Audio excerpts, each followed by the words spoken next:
Hi there, my name is Liz Quinlan. I am an archaeologist, meaning I study the objects and other evidence left behind by people from the past. Now, this can be people only 50 or 100 years ago, or people from almost 50,000 years ago. I've dug a lot of places. I've dug in the middle of a city, right by a highway, and I took the subway to work.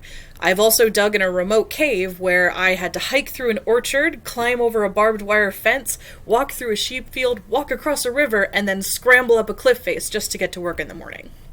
So I'm originally from Massachusetts, just a small town outside of Boston, and in the past I've lived in the US and Canada, and right now I live in England.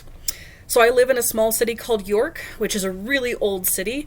The Romans first settled here when they invaded England, and a lot of people have lived in York over the years, like the Saxons, who were originally from Germany, and the Vikings, who were Scandinavian raiders from the area that's now Norway, Sweden, and Denmark. They all had different names for this city, called Eboracum, Efovich, Jorvik, and today it's called York. It's also the namesake for New York in the United States. It's a really cool place to live and work because we've got 1,000-year-old city walls, archaeology everywhere, and a beautiful minster, or a cathedral. York is where I'm doing my PhD, which is an advanced degree where I do zooarchaeology research.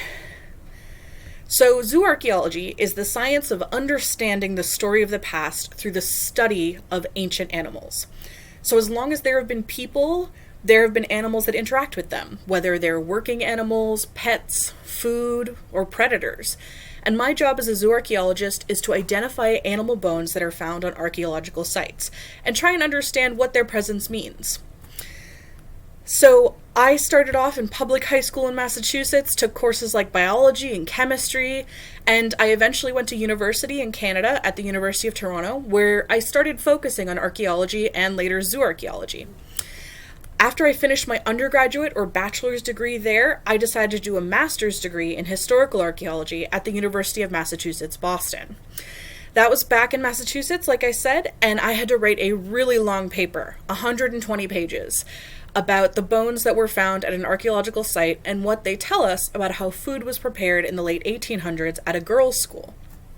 So when I was finished with that project, I applied for a PhD, which is what I'm doing right now, and this is the degree that I need to complete to get to my doctorate. So I've had to design my own research plan, come up with experiments, and I'll be doing a lot of research and writing over the next couple of years. The idea with a PhD is that I make a unique contribution to archaeology, so that's what I'm trying to do. All the time I've been in school, I've also been working in other places, and you can definitely ask me about that, but I want to talk a little bit about what I do as a student and the project that I work on. So, I get paid to do my work, which is fantastic. Me and 15 other PhD students are part of this big network called Sea Changes, and we're all studying how humans and ocean and freshwater animals interacted in the past. So some of my friends in this network are looking at different fish like cod and herring and flatfish, but others are studying dolphins, whales, walruses, and sea turtles. So my project focuses on Atlantic salmon, which are a different species from the Pacific salmon, and they've been eaten by people for at least 50,000 years. But I'm really interested in people who fished for salmon in the medieval period in Europe, from roughly the year 500 CE to 1500 CE. So I'm looking at salmon from sites all around this big body of water called the North Sea, which is in between England and Scotland, and France, the Netherlands, Belgium, Denmark, Germany, and Norway. So a lot of Western Europe. I've been looking at over 1,000 archaeological sites, and I'm going to be doing lots of laboratory analysis on about a dozen of them or so.